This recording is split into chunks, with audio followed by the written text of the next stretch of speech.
The Dome of the Rock is among Jerusalem's most sacred spaces. It crowns a sacred hill known to Jews and Christians as the Temple Mount. The Dome of the Rock stands on the Temple Mount. This place is a sacred site for many major religions, including Christianity and Islam. Here, recent events that shocked the world have occurred. Before we dig deeper into this story, there's a little question I want to ask you. Let's try to answer. What significant event is associated with the Dome of the Rock in Christian tradition? A. The birthplace of Jesus. B. The birthplace of Moses. C. The crucifixion of Jesus. D. The baptism place of Jesus. Time to think.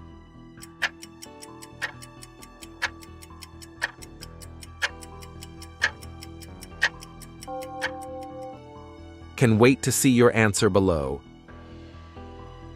So let's back to one of the most important holy place in the world. Talking about this holy place, this information might surprise you. The spot upon which the Dome of the Rock stands has a greater history than the building itself. It begins close to 3,000 years ago with the construction of the first Jewish temple. The temple stood for over 400 years before falling at the hands of the Babylonians. The second Jewish temple also stood more than 400 years before the Romans laid siege on Jerusalem and turned it to rubble. While the Romans held control over the site, they supposedly built a pagan temple. However, some scholars believe this temple was located elsewhere in the city. Over the centuries, the pagan shrines on the Temple Mount crumbled. Later, Jerusalem came under the control of Muslim armies. They didn't build the Dome of the Rock instantly, but a few leaders later. Eventually, Caliph Abd al-Malik built the Dome of the Rock. But that's not the end of the story. In 1099, a pilgrimage of armed Christians wrestled away the Holy Land from the Muslims during a series of holy wars known as the Crusades. A cross was placed atop the Dome of the Rock and converted into a church known as Templum Domini. But Jerusalem changed hands again in 1187, when an Ottoman army headed by Saladin captured it from the Christians. Saladin destroyed the Christian buildings, removing the cross atop the Dome of the Rock and replacing it with a crescent. It has remained the same since. Currently, non-Muslims are banned from entering. Attention history of Israel-Palestine.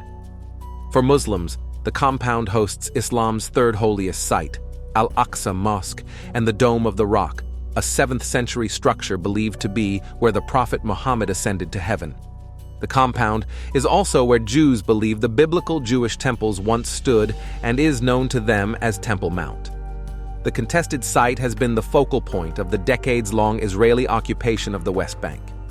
Recently, tensions in Jerusalem have flared after Israeli police attacked worshippers in the Aqsa Mosque compound overnight during the holy month of Ramadan. Why would armed security forces enter a mosque? Israeli police said in a statement that they were forced to enter the compound after masked agitators locked themselves inside the mosque with fireworks, sticks, and stones. When the police entered, stones were thrown at them and fireworks were fired from inside the mosque by a large group of agitators, the statement said, adding that a police officer was wounded in the leg. The Israeli police also said that according to a prior agreement with the Al-Aqsa compound authorities, no one was to spend the night inside the compound during the month of Ramadan.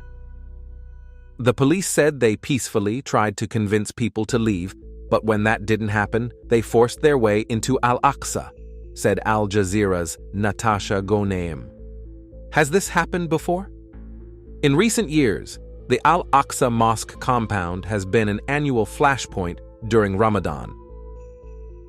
Holy place at the heart of Israel-Hamas conflict.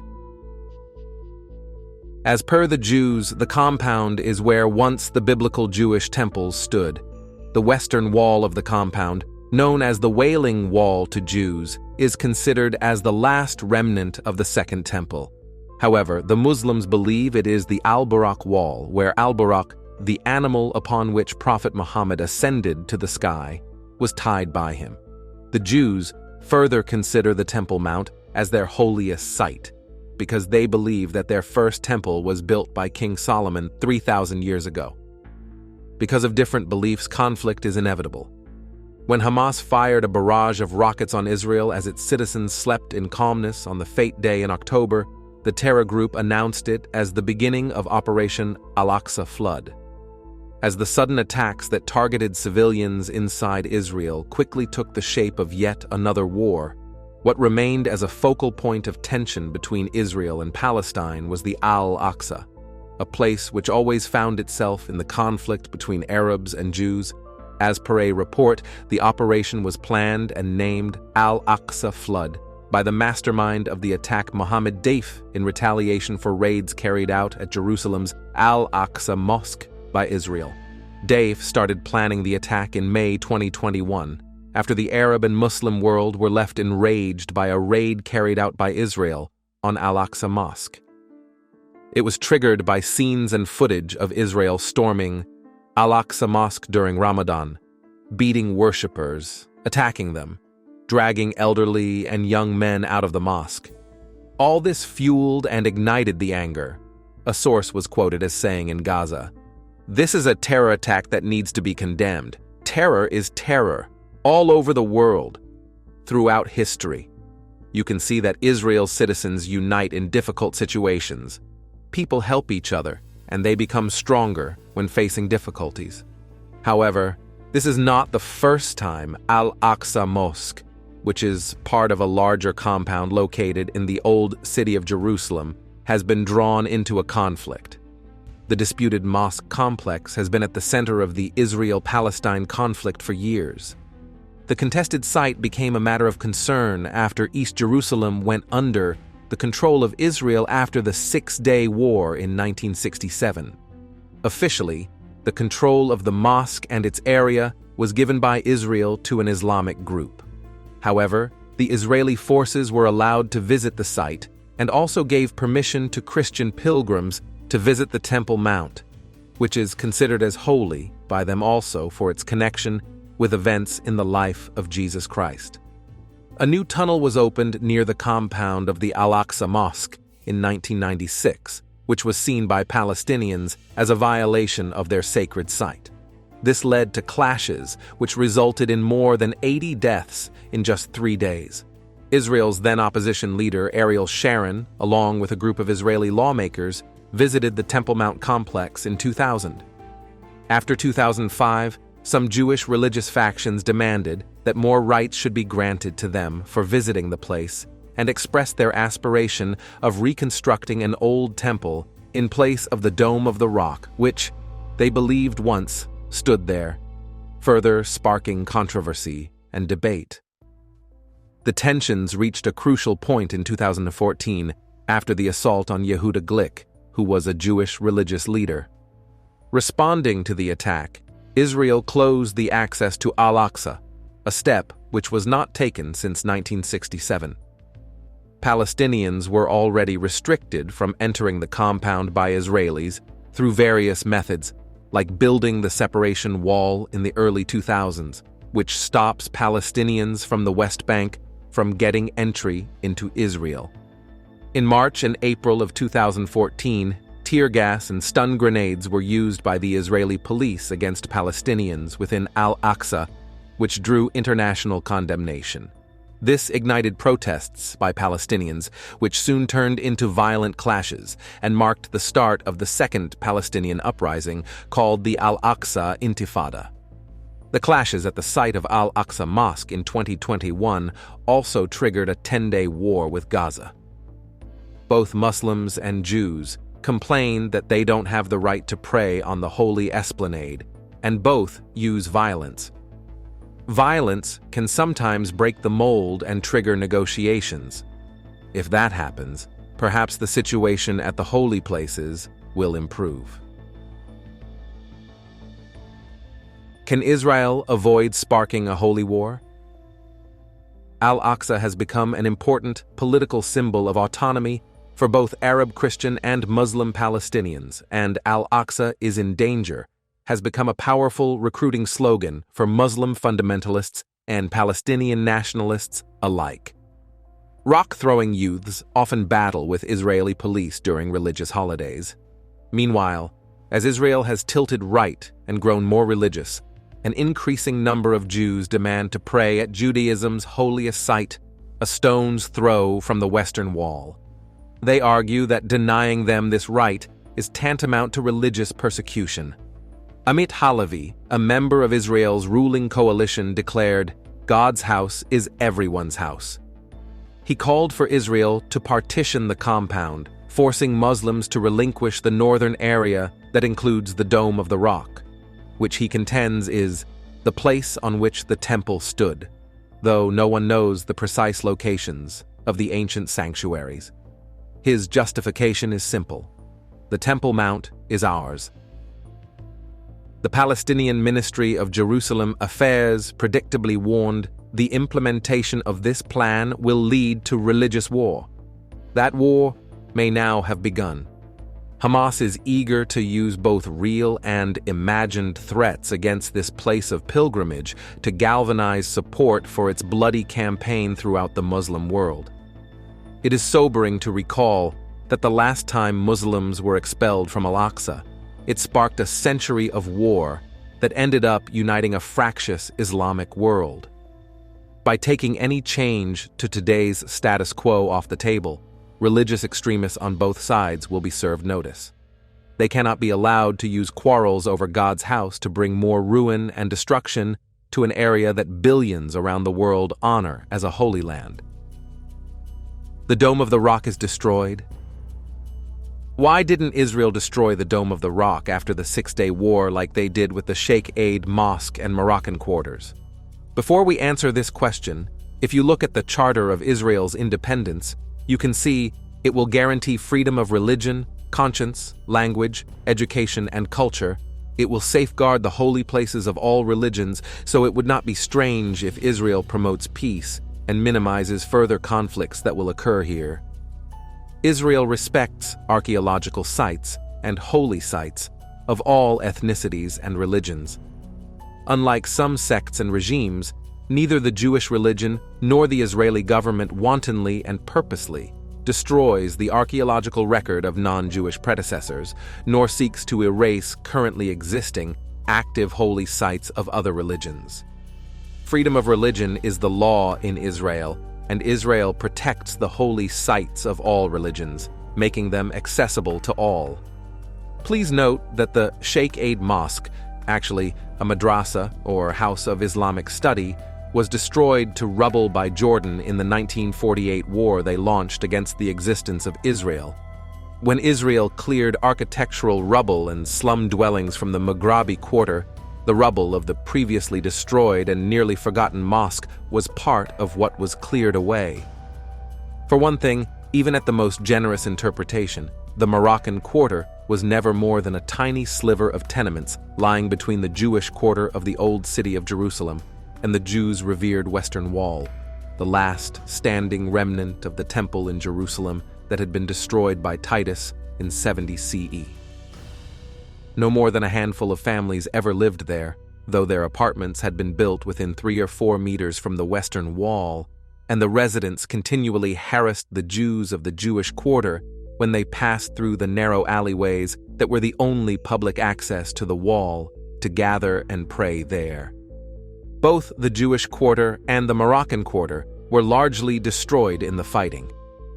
During the period of illegal Jordanian occupation from 1948-1967, Jordan completed the intentional destruction of whatever Jewish structures remained in the portions of Jerusalem that had come under Jordanian military control, built outdoor urinals along the Western Wall, using Jewish gravestones as tiles, and generally sought to erase all traces of any Jewish presence in the walled Old City, which meant those Jews whose families had lived in and owned property in the Old City for thousands of years were forcibly expelled or killed by Jordanian forces to achieve a completely Jew-free, ethnically cleansed Old City during those 19 years. What Israel did when it recaptured the Old City in defending itself against renewed Jordanian aggression in 1967 was to raise all of these newly built Jordanian structures that had been thrown up adjacent to the Western Wall and clear the rubble that had sat there in other portions of the area adjacent to the wall, as unattended to by Jordan as any other rubbish heap for those 19 years, in order to reestablish the Jewish quarter, restore the Jewish landowners of that area to their rightful possession, and open up the space in front of the Western Wall for Jewish worship, without interference from the handful of Muslim families who had occupied the long since destroyed by war Moroccan quarter. If Jordan had not started the war in 1948, the Moroccan quarter would not have fallen victim to the shelling and bombing, mostly Jordanian, that occurred in the 1948-49 war. If Jordan had not joined the war in 1967 but had stayed neutral when Egypt and Syria again threatened Israel with utter destruction, the buildings Jordan had erected in the Jewish quarter to replace and erase the former Jewish presence there would not have come back into Israeli hands either. But that's not when the destruction of the Aqsa Mosque occurred. Those who bemoan the destruction of historic Muslim buildings in the area have no one but the aggressive Arab armies to blame. All Israel did, when it regained control in 1967, was clear out newly built slums and dung heaps to restore the sanctity of the holiest place on earth where Jews may openly pray. In any event, in a city as ancient as Jerusalem, there are many archaeological layers. Underneath the cleared rubble of the madrasa was an even more ancient Roman street, which is now available for study and tourism. We're not getting into an argument over which was more important, or even whether it is okay to intentionally destroy more recent archaeological layers to be able to dig down to deeper, older layers. The site had already been destroyed by Jordanian attacks in 1948.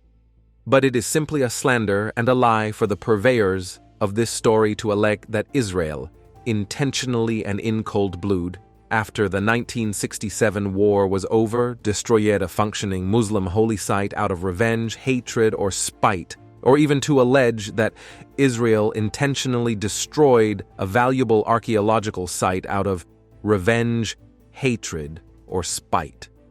The only thing that really indisputably happened is that Israel asked its Antiquities Authority to clear away the rubble that had been adjacent to the Western Wall for 19 years, along with garbage dumps and urinals that Jordan had put in that location, with due regard to preservation of anything of archaeological significance they came across, so that the areas could be reconverted to a holy place of prayer. In doing so, part of the rubble which they cleared apparently belonged to a formerly existing Muslim school that nobody, not even the Muslims, recognized as important at the time. It took a great deal of clever historical detective work by the investigators mentioned in the article to even confirm that the madrasa in question was what had once been there. The Third Temple. While reality has not yet surpassed imagination, the countdown for the prospective Third Temple has now entered a state of acceleration. In the book The Third Temple by author Yishai Sarid, to paint a picture of what is happening and what is planned regarding the replacement of the alleged temple in place of the existing mosques in the Al-Aqsa Square. The author took the apocalyptic speeches of end-of-time activists literally after 20 years since the assassination of Prime Minister Yitzhak Rabin by a fanatic from these movements. After recounting the history of the Holy Temple and its destruction for the first time in 586 BC by the Babylonians, then the destruction of the Second Temple in 70 AD during Rome's suppression of the Jewish uprising, the writer pointed out that the memory of these two events has been associated with the Western Wall, or what is now called the Wailing Wall. If Israel retained in 1967 the Mosque Square, or the Noble Sanctuary in Arabic, or the Temple Mount in English, from destruction, it, according to the writer, forcibly destroyed the Moroccan neighborhood adjacent to the Western Wall and forcibly designated it for Jewish worship. Later, it allowed them to enter the areas of the sanctuary and perform their prayers there under police protection. The author mentioned the establishment of movements associated with the temple, such as the Salvation Movement and the Believers of the Temple Group, and the Temple Institute, which is closely linked to American evangelicals. It was founded in 1992 in the Old City of Jerusalem, and occasionally raises some problems with its attacks on the noble sanctuary. The Temple Institute even brought 5 completely red heifers from Texas whose ashes were ritually purified for the temple. This was done in the noble sanctuary area, paving the way for the construction of the third temple. Jews have been waiting 2 millennia for the revival of the temple. Members of the Orthodox Jewish group claim to be descendants of the biblical tribe of Levi, which performed hymns and music at the holy site. When the temple will be built, we will ask the Levites to come sing and they won't know. They have to learn. Director of the men-only choir created a few months ago by the Temple Institute. Members of the Orthodox Jewish choir claim lineage to a biblical tribe, which performed hymns at the temple. Members of the Orthodox Jewish choir claim lineage to a biblical tribe, which performed hymns at the temple. Founded in 1987, the Institute aims to rebuild the temple, training choirs and clerics, and making objects for use in religious rites. Rebuilding the third temple is the wish of many Israelis, but it seems that this is not very feasible. If the temple really had to be built, it would be like this sacred place would become a place that 2 forces fought over and destroyed.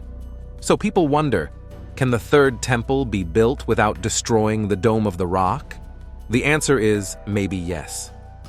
A new Jewish interfaith initiative hopes to show that Jews' end-of-days vision could harmoniously accommodate Islam's present architectural hegemony on the Temple Mount. An initiative launched argues building the third Jewish temple in Jerusalem would not necessitate the destruction of the Dome of the Rock. God's Holy Mountain Vision project hopes to diffuse religious strife by showing that Jews' end-of-days vision could harmoniously accommodate Islam's present architectural hegemony on the Temple Mount. This vision of religious shrines in peaceful proximity can transform the Temple Mount from a place of contention to its original sacred role as a place of worship shared by Jews, Muslims, and Christians, said Yoav Frankel, director of the initiative. However, both Muslims and Jews have expressed opposition to the initiative. They said it was pointless to talk about what would happen when the Mahdi, the Muslim equivalent of the Messiah, would reveal himself.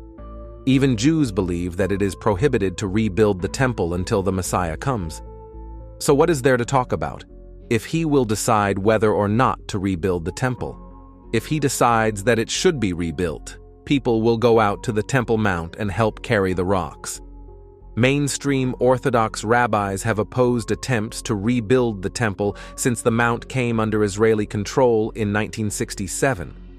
The chief rabbinate of Israel even issued a decree prohibiting Jews from entering the area due to ritual purity issues.